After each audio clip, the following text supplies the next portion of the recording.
परमपूज्य सद्गुरू श्री लक्ष्मीकांत महाराज यांचे चरित्रामृत. अध्याय 28. श्री गणेशाय नमः. श्री गुरुभ्यो नमः. सद्गुरू सान्निध्याची कृपा झाली ज्याचेवरती तत्वतः तो शिष्य मग धन्य झाला निश्चितच या जीवनी. महद्भागे सद्गुरू लाभती की पूर्वसंचित फळा येती. आचरणे आपुल्या कर्माची शिदोरी असावी पाठीशी. महाराजांचे शिष्य अगणित अनुभव त्यांचे असती रोचक. म्या पामराला ज्यांनी केले कथन ते कथिये तो यथामती. ही नवे कपोल कल्पिता की एखादी दंतकथा प्रत्यक्षपणे ज्यांच्या त्यांच्या मुखा नोंदविलेले असे मी. श्यामसुंदर मंजितराव पुजारी बोधेगावी वस्ती त्यांची. श्री बालाजी संस्थानाचे पुजारी ते आले बाळाभाऊ महाराजांच्या संपर्का. बाळाभाऊ पिंपळे मेहकरांचा शिष्य संप्रदाय. आग्रह असे त्यांचा नेहमी घ्यावे पितळे महाराजांची दीक्षा. निग्रह मनाचा मात्र होईना. अस्वस्थ असे मी मानसी. एके दिवशी पिताश्रीनी मज बोलविले बोधेगावासी. त्या दिवशी लक्ष्मीकांत महाराज आले होते बोधेगावासी. पिताश्रीचा होता आग्रह घ्यावा त्यांचा मी अनुग्रह. मी केला त्याचा अवेर नव्हते माझे मन तत्पर. मी करीत असे गुरुचरित्र पारायण. श्रीदत्त नवरात्रात सन 1975 बसलो होतो पारायणा. त्यावेळी घातले साकडे श्री गुरु परंपरेचे. द्यावया समद साक्षात्कार. कोणाचे गुरुपद स्वीकारू मी. त्या दिवशी उत्तर रात्री साक्षात श्री आजूबाई स्वप्नी माझ्या अवतरली. तिने मजला सोपविले श्री लक्ष्मीकांतांच्या चरणी. हा दृष्टांत श्री आजूबाईचा प्रत्यक्ष आदेशच म्या मानिला. तात्काळ मनोनिग्रह झाला. महाराजच आजूबाई असे. तेव्हापासून मी केला पादत्राण त्याग. गेलो अनवानी अन्व्यास. दिसले होते स्वप्नी जे रूप तेच प्रत्यक्ष मी इथे पाहत. घेतली धाव चरणावरी सद्गुरुरायांच्या. ओसळल्यागत बैसलो मी जाऊन एका कोपऱ्यात. महाराज करती मग विचारपूस कैसे येणे झाले आज. म्हणालो दर्शनास आपुल्या येणे झाले असे आज. महाराज म्हणती चमत्कारास असे तुमचा हा नमस्कार. थरारली माझी काया आठवला स्वप्न दृष्टांत. साक्षात भेटला परमात्मा कसा अभेरू मी गुरुला. माझ्या मनीचे जाणिले प्रत्यक्षच दाविले. गेला मनोदडीचा भास भानावर आले मन. मिळाले जे जे या जीवनी ती गुरुकृपा मजवरी. शब्दरूप त्या समयी देऊ न शके कदापि. आणि एक महाराजांचे शिष्य नामे माणिक केशवराव चोबे होते शिक्षणाधिकारी मुंबईचे. प्रसंग सन 1971 माणिकरावांच्या विनंतीवरून गेले महाराज मुंबईपरी. सवे होता भोकरदनवासी शिष्यांचा गोतावळा. इच्छा झाली महालक्ष्मी दर्शनाची आणि समुद्रस्नानाची. झाले सर्वांचे समुद्रस्नान. ओले त्याने आले मंदिरात. मंदिरात होती गर्दी. सुरू झाली महालक्ष्मीची आरती. सर्वजण थांबले एका कोपऱ्यात. झाली सांगता आरतीची. भक्तगण प्रसाद घेऊन जाती. पुजारी सारखा निरखित होता महाराजांशी आणि हार घातला महाराजांच्या गळ्यात. ठेविले मस्तक महाराजांच्या चरणी. 80 वर्षाचा हा पुजारी झाला सद्गदित तेवेळी.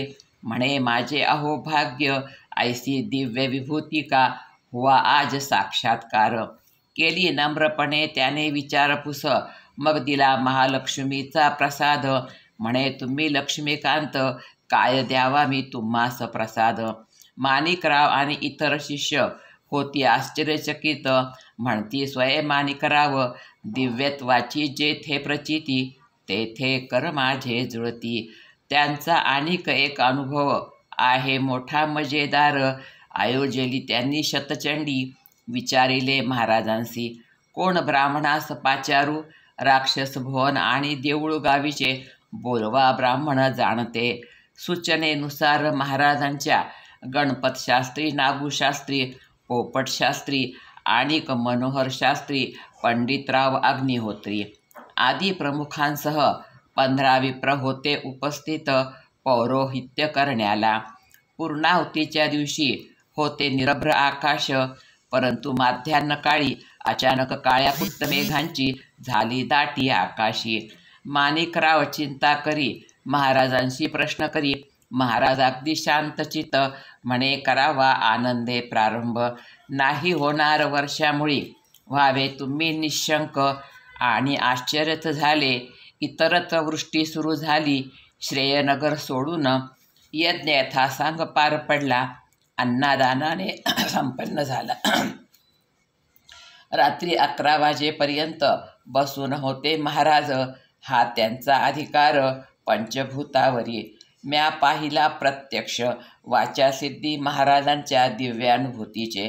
अनेक असे अनुभविले माणिकरावांनी. सौ मंगला कांतराव हट्टीकर शंकरबाबांची सून. शंकरबाबांच्यामुळेच सर्व परिवार झाला अनुयायी महाराजांचा. त्यांच्या मुलीचा होता विवाह. पाचारिले होते महाराजास. सजला होता विवाह मंडप आणि अचानक आकाशात झाली दाटी मेघांची. वधूपिता कांतराव होतसे अत्यंत अस्वस्थ. त्याच चिंतेने त्यांची झोप उडाली तात्काळ. छाती धडधडू लागली. रक्तचापही जोर करी. होऊन ते गलित गात्र उसासे टाकू लागले. हट्टी गाव खेडे डॉक्टर कुणी ना सापडे. मंगला जाती पतीजवळी. अवस्था तिला बिकट दिसली. कळवळवणी साथ घाली आई आजूबाईला. मध्यरात्रीचा तो प्रहर सर्वजण चिंतातुर. केले तिने सद्गुरु स्मरण. उठविले महाराजांसी. महाराजे अवस्था निहाळली. मस्तकी ठेवून शक्तिहस्त सर्वांगे फिरविला अभयकर. झाले स्वस्थ कांतराव. धडधड थांबली उराची. रक्तचापही झाला नियंत्रित. बसले उठून शांतपणे. बोलू लागले निश्चित. अद्भुत या शक्तीचा चमत्कार अनुभवती हट्टीकर. झाले मोकळे आकाश. हर्षमणी दाटला. दुसरे दिवशी लग्न सोहळा निर्विघ्नपणे संपन्न झाला. प्रसंग असती साधारण, गुरुकृपा मात्र असाधारण. शकुंतला पद्माकर मोदी आहे जालना निवासी. तिने पाहिले सद्गुरु स्वप्नी. अचानक कसे महाराज स्वप्नी आले. अर्थबोध होईना. दुसरे दिवशी प्रातःकाळी आली शेजारीन घरासी. म्हणे, सखी लक्ष्मीकांत महाराज आले आपुल्या गावी. जाऊया त्यांच्या दर्शनासी. आश्चर्याने थक्क होता वदे शकुंतला सखीची. काय कृपा गे सद्गुरूची. रात्री आले होते स्वप्नी. आज प्रत्यक्ष दर्शनाचा कैसा योग हा आला. दोघी गेल्या दर्शनासी पाद्यपूजेच्या वेळी. झाली यथासांग पाद्यपूजा. मनी संतोष वाटला. गुरुप्रेमाने कुशल पुसती. आनंदाश्रू नयनी येती. आशीर्वादोनी मज म्हणती. जावे आता प्रसाद घेऊनी. रात्र आता वाढू लागली. शेजारीण घाई करू लागली. म्हणे, खूप दूर जाणे. वाहन आता मिळेल कैसे. जरी मिळाले वाहन भाडे होईल भरमसाठ. त्याकरता आता लगेच निघणे आपुले बरे. शकुंतला म्हणे सखीसी. गुरु आज्ञा प्रसादाची. ओलांडून जाणे बरे नव्हे. लागू दे भाडे चौपट. करीन मी चुकते सर्व. स्वस्त चित्ते घेतला प्रसाद. दंडवत करोनी सद्गुरूला. वाहिले रुपये 10 तिने. ते उचलले सद्गुरूंनी. म्हणे, असू दे तुझं जवळी. घराबाहेर येता क्षणी रिक्षा एक आली झणी. म्हणे, ताई कुठे झालं. सखीनी सांगितला पत्ता. म्हणे, काय घ्याल सांगा. द्यावे फक्त 15 रुपये. सोडीन वस्तीला तुमच्या. नव्हती आश्चर्याची सीमा. हे अघटित होते आम्हा. 100-200च्या ऐवजी सांगतोय केवळ 15. सद्गुरुरायांची ही कृपा हृदय भरून येत असे. दयानिधी ते सद्गुरुराव. भाव शिष्याचा जाणून नकळत धावी मदतीला. कृपा त्यांची अपार. भक्तासाठी चहूकडे लक्ष असे घारीप्रमाणे. विठ्ठल आनंद थोरात दीपक सदाशिव हट्टीकर हट्टीजवळ रामेश्वराचे आहे प्राचीन शिवालय. त्यांना वाटे व्हावे एकदा रुद्र स्वाहाकार या शिवालयात. मणीचा हा विचार केला कथन हट्टीकरास. म्हणे सदाशिव नाना ही तर महाराजांची इच्छा, चला जाऊया आन्व्याला, करू आर्जव महाराजाला. अत्यानंदे सद्गुरूंनी दिली अनुमती यागासी. प्रश्न होता पाणी पुरवठ्याचा, कसा मेळ बसेल त्याचा. घातली शंका सद्गुरूचे कानी, सद्गुरू म्हणती सोडा चिंता. मंदिराच्या पश्चिमेस आहे पाण्याचा साठा, त्यासाठी या कार्यक्रमास घालू नका आता मोडता. सुरू झाला मग रुद्र स्वाहाकार, अचानक नभी दाटले मेघ. पातली वृष्टी केळना उगमावर, पूर वाहू लागला. आले पाणी मंदिराच्या डोहा, थांबला प्रवाह तिथेच. डोह पाण्याने भरला भर उन्हाळ्यात, हा चमत्कार घडला. पंचक्रोशीतील सर्व गाव पाहून हा चमत्कार, लोटले दर्शनासी सद्गुरू महाराजांच्या. उठू लागल्या भोजनपंक्ती दररोज मग त्या ठाई. अजून एक चमत्कार घडला त्या रात्रीत. स्वयंपाकाचे वेळी वीज गेली एकाएकी, दाटला सर्वत्र काळोख. होते उल्लंघन मोठे त्यावर पोळ्यांचे तवे. 10 मिनिटे झाली तरी विद्युत प्रकाश येईना. इतक्यात एक बालिका अंधुकशा उजेडातुनी चालत गेली तव्यावरी. झाला एकच गलबला, उचला उचला मुलीला. तेवढ्यात वीज आली, मुलगी दिसेनाशी झाली. कोण कुठली घेतला शोध, परी हे गूढ राहिले अगम्य. कुणी म्हणे आजूबाई दासाच्या भेटीला येऊन जाई. वार्ता गेली सद्गुरूच्या कानी, म्हणे शक्ती ही शिवाची. म्या पामरे काय वर्णावी. गोपाळ गणपतराव पाठक बोधेगाव निवासी, सर्व कुटुंब सद्गुरूचे अनुग्रही असती. इच्छा होती त्यांची गावी बालाजी मंदिर निर्माणाची, परंतु व्यवस्था होत नव्हती यथायोग्य धनाची. गेले एकदा सद्गुरूचरणी, घातली व्यथा त्यांचे कानी. जाणिले सद्गुरूंनी अंतर्मन, विचारले का नाही बांधित मंदिर. म्हणे आहे धनाचा अभाव, कार्य कैसे करावे. सद्गुरू म्हणती शुभस्य शीघ्रम, करा तुम्ही कार्यारंभ. बालाजी म्हणजे लक्ष्मीपती, घेईल कार्य निश्चित गती. करावा आधी आपण त्याग, मग घ्यावा समाजाचा माग. त्यानुसार आम्ही दिली देणगी, सुरू झाले मंदिर कार्य.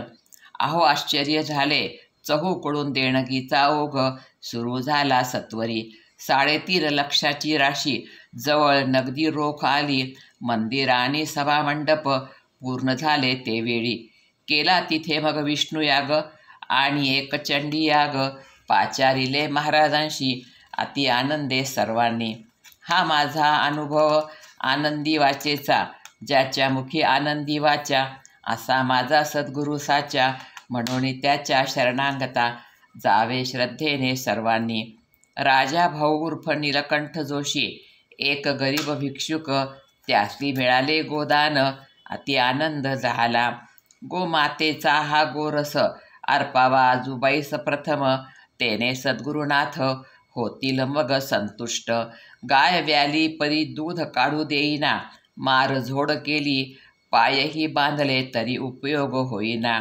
मागितली कळवळून क्षमा गायीची. म्हणालो माय दूध दे, ते देईन मी सद्गुरू आणि आजूबाईला. दुसरे दिवशी झाला चमत्कार, दिले दूध गायीने 1.25 शेर. अत्यानंदे घेऊन ते दूध निघालो मी आन्व्याला. पिशवी गाडीत ठेवून गेलो लघुशंकेला. गेली निघून गाडी तेवढ्यात. म्हणालो कंट्रोलला, गाडी आता भेटेल का. म्हणाले नाही त्याची शक्यता आता. झालो निराश पुरता, दैव देते कर्म नेते. पाहिली वाट गाडी परतण्याची, ती गाडी आली आणि गेली लगेच दुसऱ्या गावाला. मला नाही समजले काही. ऐकून नैनी आले पाणी, अति वाईट वाटले. तेवढ्यात एक बालिका म्हणाली भाऊ घाबरू नका, मिळेल तुमची पिशवी, धीर जरा धरा जरा म्हणी. मी म्हणालो माय आता काही खरं नाय. झाला तेवढ्यात चमत्कार, दिला आवाज कंट्रोलरने. म्हणाले आली वापस गाडी, पहा तिच्यात तुमची पिशवी. अहो आश्चर्यम की पिशवी मिळाली जशीच्या तशी. पोचलो मग मी आणव्यासी, घेऊन ती दुधाची पिशवी. समोर होते सद्गुरू, घातला त्यांना दंडवत. केला सर्व वृत्तांत कथन, हास्य विरतसे गुरुमुखी. धन्य केले त्यांनी मजसी, ही कृपा त्या सद्गुरूची. असावी लागते आपल्या नशिबी, गायीने मग पुन्हा कधी दिला नाही त्रास कधी. अनुभव भक्तांचे असती अनंत, वर्णावे म्याते किती सकळ. सौलता अरविंदमुळे, श्रेयनगर औरंगाबादी. त्यासी आला अनुभव काही, महाराजांच्या अलौकिकतेचा. पती उच्च रक्तदाबाने आजारी, प्रकृती त्यामुळे अति नाजूक झाली. श्यामचोबेंच्या आणले दवाखानी, सर्व उपाय योजुनी झाले. त्यावेळी महाराज तिथे येती, त्यांना पाहताच पती उठून बसती. मस्तक चरणी ठेवून त्यांना नमस्कारिती. महाराज पतींना उठविती, म्हणती तुम्ही व्हाल बरे. चिंता सोडून द्या सत्वरे, त्यांच्या त्या आशीर्वादे. पती अर्धांगवायू होता होता वाचले. गेलो मग आम्ही सहकुटुंब, कन्येसहित आणव्यासी. झाली होती रात्र फार, झोपले होते महाराज. सोबत होते डॉक्टर चोबे. कालिदास महाराजांनी उठविले मग सद्गुरूंना. उठोनी बसते झाले, कन्येने ठेविले मस्तक गुरुचरणी. म्हणाले गुरु, होईल तुला अनुरूप वर प्राप्ती. तो आशीर्वाद फळाला, कन्येला अनुरूप वर मिळाला. परमकृपाळू परमदयाळू, सद्गुरू आमचे परम कनवाळू. अलौकिक शक्ती त्यांची, करी उद्धार शिष्यांचा. सदाशिव नाना हट्टीकर, नात त्यांची होती शिकत 12वीत. परीक्षेच्या वेळी तिच्या झाला थोडा घोटाळा. एक विषयाचा पेपर तिच्या लक्षातूनच गेला. पेपर नाही म्हणून होती निश्चिंत. 10 वाजता आला सखीचा फोन, झाली पेपरची वेळ. का नाही आलीस अजून, घाबरली नात रडू लागली. केंद्र होते सिल्लोड. नाना म्हणती बेटा होऊ नको निराश, जाऊ लक्ष्मीकांता शरण. ते नेतील तारुण या संकट समयी. धावाधाव करुनी मग पकडली एक गाडी. हट्टीहून सिल्लोडला निघाली. झाली सद्गुरू कृपा अपार.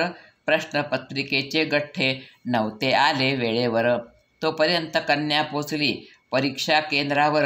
सुखेने व तिने सोडिला पेपर. श्रेणीमध्ये घेतला मग नंबर. नाना वंदिती सद्गुरूला, म्हणती गुरुराया आघाद. असे तुमचा महिमा. रामचंद्र सुत, आजूबाई कुळाशी संबंधित. सद्गुरु कृपेचे अनुभव कथिले या अध्यायी. इति श्री लक्ष्मीकांत महाराज चरित्र कथामृत अष्टाविंशोऽध्याय समाप्तः. श्री लक्ष्मीकांतार्पणमस्तु. लक्ष्मीकांत महाराज की जय.